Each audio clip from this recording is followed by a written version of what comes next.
Hey there, welcome back to Tennille Talks. So, the scripture that most describes what I'm seeing in this reading is Proverbs 19:21. Many are the plans in the mind of man, but it is the purpose of the Lord that will stand. And so I know many times that we have probably heard that we can make all our plans and we can be very focused and very intentional about how we desire to things play out, right? And in our core, we can feel like because we said it and because we thought it and because we felt it, that it is just going to unfold exactly in the way that we perceived it. But in this situation, somebody, something, a group is realizing that they planned something that was not bigger than God, that didn't have the ability to override God.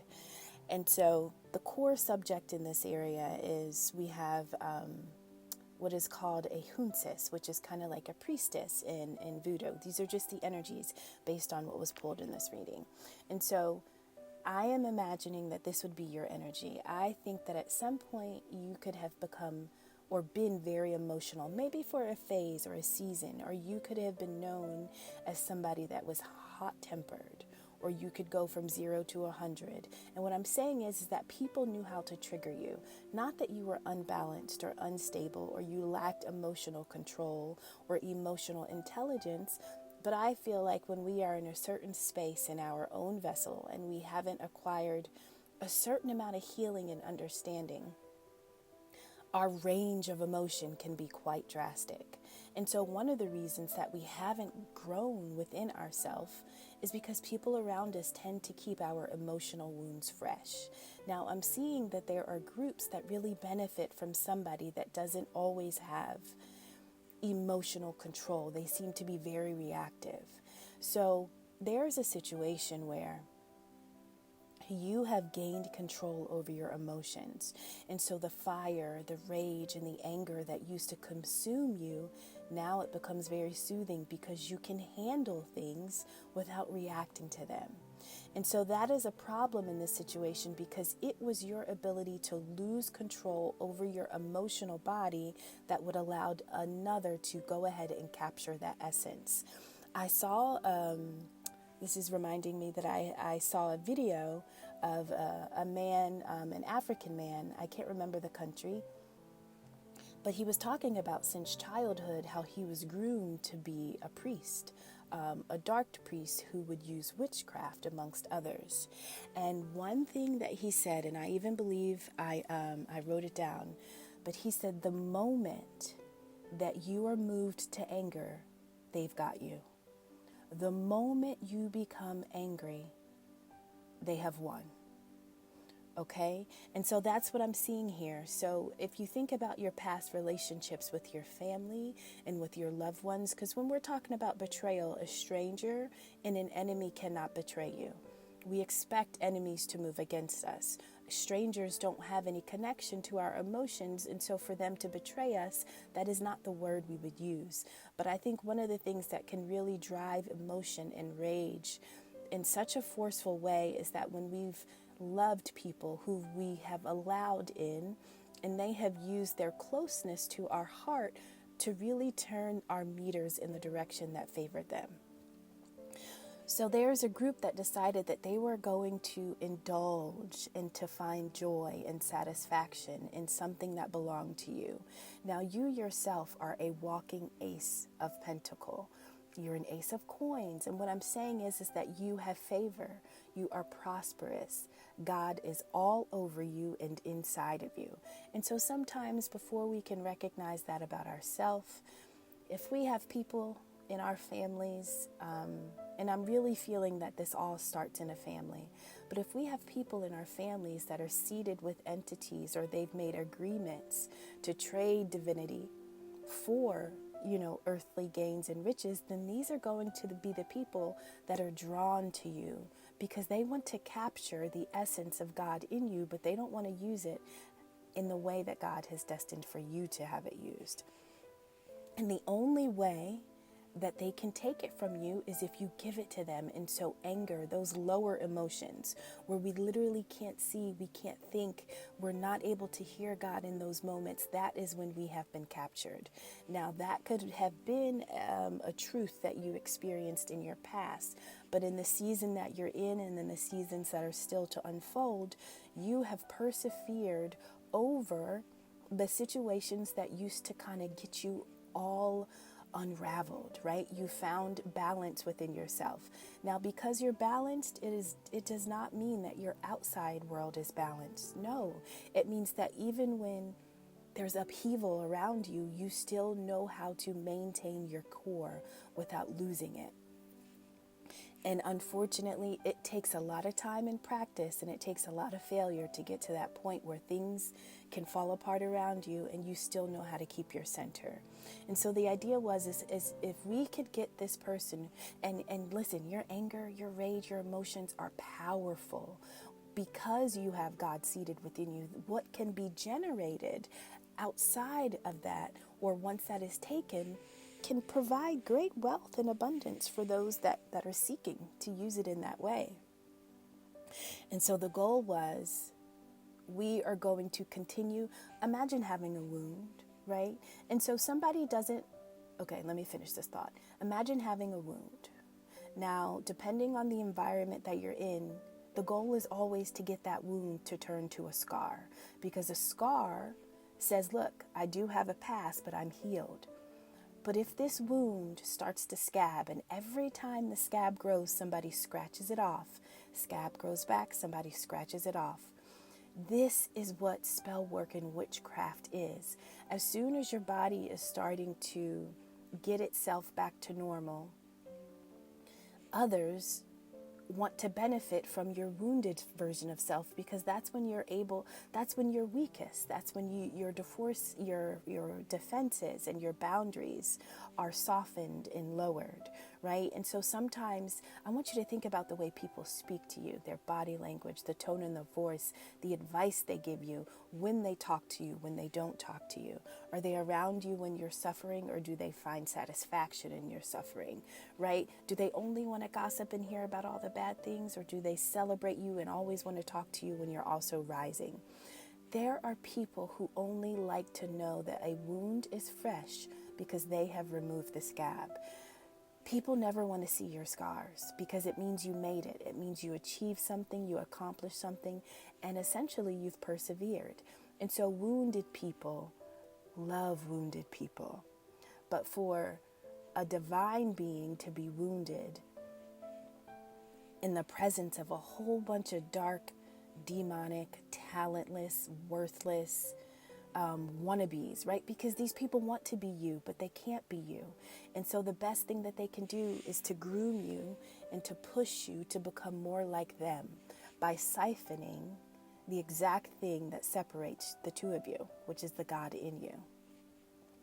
So all things are falling apart. The idea is that once you started to balance and adjust, the plans that they had for you were no more. Now, obviously, there are no mistakes, there are no coincidences, and many times their plans could have been successful.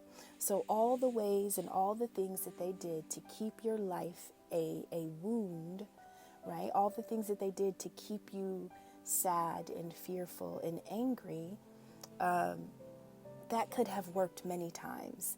But in this season, it is clear that the plans that they had for you will no longer prosper. And so we have a couple characters. We have a main male, a wealthy man, a queen of swords, and a high priestess, and a king of pentacles. And so there are 3 men and 2 feminine energies, but I'm feeling like this woman that's very logical and perceptive, and this woman that is able to think without the emotions, or this female or feminine energy. That is who you are coming up. And so now you've become very intuitive.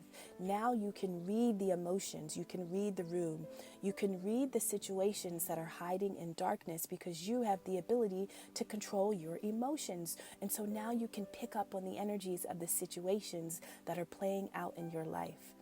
Right? And so To enter into a space as a Queen of Swords means that you have literally said, I'm going to take my heart out of my chest and I'm just going to put it right here. I'll come back and get it later. But when I'm in the presence of you people, I can't have any feelings. I need to look at you logically. I need to see what the fuck you're doing. I need to see what's up, right? And so as you become into balance, you understand when to apply emotion and when to pull that shit all the way back. And so nobody expected you to do this. You could have been a very sweet person, very trusting, very loving, always allowing people to come in and to enter your space, just assuming that people are like you and giving everybody the benefit of the doubt, right? And that is one of the ways that people realized or thought you were weak, but that's how they realized that divinity existed, because you were unlike them. You're not cutthroat. You don't seek to rob, kill, steal, and destroy. That's not who you are, right? And so sometimes that pisses people off and it triggers them. How the fuck can you be so good and we are so not good, right? And so there's a Three of Cups situation. So a situation that was supposed to pan out in joy has now caused somebody worry. They're confused about how to move forward. They're not sure if they can continue, right? Your passion has been ignited. Your passion has been ignited. What I'm saying is that you are on fire, and not because you're angry, but because the God in you is alive and living, and you can hear it, feel it, sense it, speak. You can command it at your will. And nobody outside of you has the ability to turn you on, turn you off, or adjust any fucking thing. You are in control of you. Now, because you are no longer malleable and movable to anything outside of you, this has people worried, because the promise is that they were planning something. They were planning to deceive you. They were organizing and scheduling your sacrifice. And on the other side of this, it's like, listen, if we successfully sacrifice this high priestess, Queen of Swords energy, then we are promised financial wealth, financial abundance. We're going to be able to live a new day. We're going to be able to live a new life. All of our dreams, all of our wishes. I mean, is this not the easiest way to understand that this is the temptation of a devil? Duh, how many times do we have to see this happen? And us, we don't ever have to be successfully tempted for us to know that's wrong. Your divinity already knows, you just don't do, y'all didn't see this coming. How many times do we have to see this play out in reality or on movies or in shows where the evil person always thinks that they're bigger than God until they recognize they're not. And so in this situation, you were the vessel that God used to reveal itself in the lives of others that thought that they could play God in your life. And so whatever was planned for you, the lies, the deceit, the deception, it was to capture your essence for financial gain, for financial wealth. But what they didn't know is that you were in your Queen of Swords energy. And what I'm saying is that you sliced away every illusion. You sliced away the delusions. You could see things clearly. The world to you, it's like looking through glass. And so when people come to you and they try to hide and deceive and lurk, right? They don't realize from your perspective what they look like. And so you couldn't be deceived. And so the plans to deceive you failed. And so you were to be deceived so that this group, now in the energy that I'm pulling, I have Les Barons. And so Les Barons is pretty much a group of men. And so this could be like a coven of men, a group of men. And these are wealthy men. These are educated men. These are connected men who like fine things, right? They dress well. They smell good. They like the finest cigar. They like to go to the best lounges. They like to travel and live in nice places and wear nice clothes. But these men bring and they represent the spirit of death, not dead, but the spirit of death. And I want us to understand that dark energy is powerful. And in order to be the high priestess, you have to be able to alchemize energy. And there is no all love and light.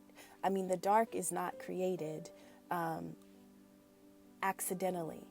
And so darkness and evil exists intentionally. It is a part of the design for the journey of the soul. And so we will experience dark times and dark peoples and dark agendas. We must, in order to strengthen the light within us and in order to totally rid the darkness that surrounds us. But there is a group that moves in death and moves in darkness. And so their idea was, and let me say something else about this group traditionally. Many of the men in this group, that have prominent roles in society are also going to have beards. Now, a beard is kind of like a term to say a homosexual male or a male with homosexual tendencies that may have a girlfriend, that may have a wife of decades with children. They may have a whole family. But the reality is that these men are not only capturing the essence of women, but in some ways they hate women and they are actually lustfully drawn to each other. I mean, they use sex with each other, amongst each other, to harness energy and sex is a sacred act when it's divinely played out. But these groups that move in darkness, they're counterfeits, and so they use sex for their own agenda, and quite often they're doing this amongst themselves. And so don't always be fooled, but as a high priestess or queen of swords, you're not fooled. You know who's switching in the kitchen. You know what I mean? And so just knowing is a problem because you are an oracle. You get information, but you get information from God. You get information from source. And so when these people came for you, maybe for the last time, or maybe the few last time, you were ready and you were waiting for this plan. You knew it was scheduled. You anticipated it. And so the idea was to capture you, to take your essence and to dominate you so that they could siphon your creativity. Do you want to know how to know if God is in you? You are creative. You are inspiring, right? The way your mind works, the way you connect simple things and make them grand and beautiful, and the way you can take energy and change it and shift it and come up with ideas and ways to do things most people can't do. That is the God in you. And so that is what they want. They want the God that moves in you, but they want to use it for their gain. But you almost had to be asleep for them to do that successfully. But you were awake, more awake than you'd ever been. And your emotions were on lock and you were balanced. You were like a tree, like a sequoia. Imagine somebody attempting to push over a sequoia. Google a sequoia and just look at the presence of that tree, right? Just the reverence. And guess what? You could stand at 5'4", a few hundred pounds. It doesn't matter what your vessel or your stature is in your body.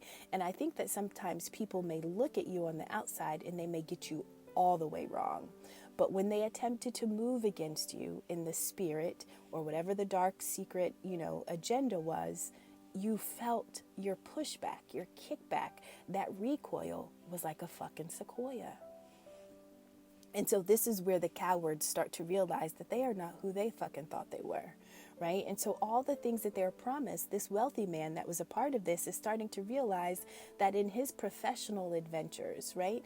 The talents, the things that he's attempting to grow, the business ventures that he thought would be prosperous, the things that he's always been able to do well, the areas in which he was able to pour his expertise into, he's starting to experience difficulties. Why am I experiencing difficulties? I've done this again and again, maybe not just to you, but to other people, but this is what I do. I do this. Why is it not working? And it's really because you showed up and showed out. And in order for you to show up and show out, you didn't have to say anything. You didn't have to tell anybody. You just had to exist inside of your being, in your own divinity. You just had to consciously understand who you were and what you were and what was not going to happen. Now, I want you to know that spell work and witchcraft and all the things that we do to kind of move and manipulate energy, it's really not bad or good. It's what's in your heart that determines how things play out. And so some people have a lot of rituals. And they get a lot of tools and a lot of supplies and a lot of equipment. But your biggest protection is going to always be your consciousness. It is your mind. The idea is to get to the point where you don't need gems, you don't need candles, you don't need herbs, you don't need dirt, you don't need anything, but you need your fucking mind, right? And so what blocks you from having full command and control over your mind is when your emotions are out of whack. And so that was your past. And so now we're talking about your present. And so if they were able to gain, they were able to gain off of the past expression of who you were. But now you are standing in your divine form. You have arrived to who God knew and who God made you to be. You are operating in your full design. And so we have another man here. And so this could be a father, this could be a husband. This is just a prominent male figure, maybe not in your life, but just somewhere in this organization. But at some point, people are like, listen, I don't want to I'm done. I'm not listening to you. I'm not taking authority of you. I'm quitting. So now we have people starting to pull back. So the same people that put all their dicks in the circle and decided that this is how they were going to make this plan fall in place, right, to all gain, have started pulling out their dicks. And not to play with, but they're pulling them out. They don't want to play no more. They don't want to play no more. They're worried. They're concerned, right? They trusted that if they were able to interrupt your sacred space, that they could gain wealth, they could gain real estate. But now these people are frightened because the space or the sacred space that they had, it was an illusion. Now they have no peace. Now they're fearful. Now they're depressed. Now they're worried. Now all the bullying that they did to you behind the scenes is being done to them. And they were expecting to bully you in order to gain money, right? They wanted to see growth in their finances, growth in their business ventures. They wanted promise. They wanted to experience all the things that were intended for you. And listen, for a little bit, they were able to, until you decided to be that sequoia. And so even the source of this plan, the emperor, the leader, people are starting to realize the cracks in this person's character and in who this person is, right? And so this person could have been elevated as a god, right? People, they trusted this person to guide them to situations of wealth and prosperity. And when this motherfucker starts falling and cracking and losing and breaking down, people are like, there must be something bigger than you, because I don't want what's happening to you. I don't want to go through that. And so now people are no longer looking to this person to take charge and to lead with authority, because the sacrifice that was intended to happen is not taking place. They were supposed to sacrifice you in order to move forward, in order to gain. But because you persevered over, imagine that you're running around the track and there are hurdles. And every hurdle is what this group has put in front of you. And you leap over one, you leap over the next, you leap over the other. But now, and every time you leap, you get stronger. You're becoming more balanced. You're becoming more controlled. You're understanding energy. If you know that somebody sent some shit to you, you're going to eat it. You're going to digest it. And then you're going to purge it. And guess what? If the energy is not fit for your vessel because you just don't vibrate that low, where is it going to go? And so the intentions that were designed for you don't fit you. It's got to fit somewhere. You cannot just, energy never dies. It always exists. And so yes, it can be sent to you. And you might get a little sleepy. You might be a little sluggish for a couple days, a headache, a stomach ache. But listen, they wanted more than that to happen to you. Do you understand me? They wanted more than that to happen. And so what was intended to you, because you are so sound and stable and secure, first and foremost in your mind, and then also your heart, your mind and your heart are speaking the same language, right? And so when you are balanced, it's almost like you can open up your skull and God is just pouring in information. You are the oracle now. Now you have vision, spiritual vision. You have insight, you have knowledge, you have awareness. You are turned on, your light switch is on. And they can't turn it off. They can't dim it. They can do nothing because consciously you have decided that they will do nothing. You have decided that. right? And so you have positioned them to be powerless in your own mind. You have positioned them to be powerless. And at one point, you, depending on how close these people or who they were connected to in your life, these could have been people that you looked up to as successful and prosperous and kind of put on a pedestal. But I think the stronger and the closer you get to God, you start to realize the masks that people are wearing, and you start to realize who you are. And so the plan that they had for you is not the plan that God had for you. And so just like you got to learn today who you were and what you represented, these are the days in which they are beginning to learn. Y'all, this is a beautiful season. And it's not a beautiful season because those that sent suffering to us are about to suffer. But it's a beautiful season because we really get to see how God works and to know that we were a part of a greater plan, even if it didn't always look like it and feel like it, but to realize that in many cases we were supposed to no longer exist. They plotted on our death. And you could be a mother, you could be a father, you could have family members. I mean, you have things in this world that you love and that love you and that depended on you. And they didn't care. They didn't care. They didn't care. They didn't care. And so the lack of consideration that they had for your children and just for your life and the sacredness of it, they are going to feel like God has no consideration for their children and their lives and for their plans and for their ventures. Y'all, this is a season, but I promise you, if you didn't jump over every hurdle, you wouldn't have got here in the way that you arrived. Do you understand? And so even if your physical world is still chaotic and broken, I want you to know that your vessel is stronger than it's ever been. And it's only a matter of time before the strength that you are holding in the spirit world is going to be manifested and revealed in the physical world, right? And so don't allow what's happening around you to convince you that that is what's happening spiritually or what's happening inside of you. You are stronger than you've ever been, even if you've had less than you've ever had. Thank you so much for coming to Tennille Talks. I'll see you on the next one.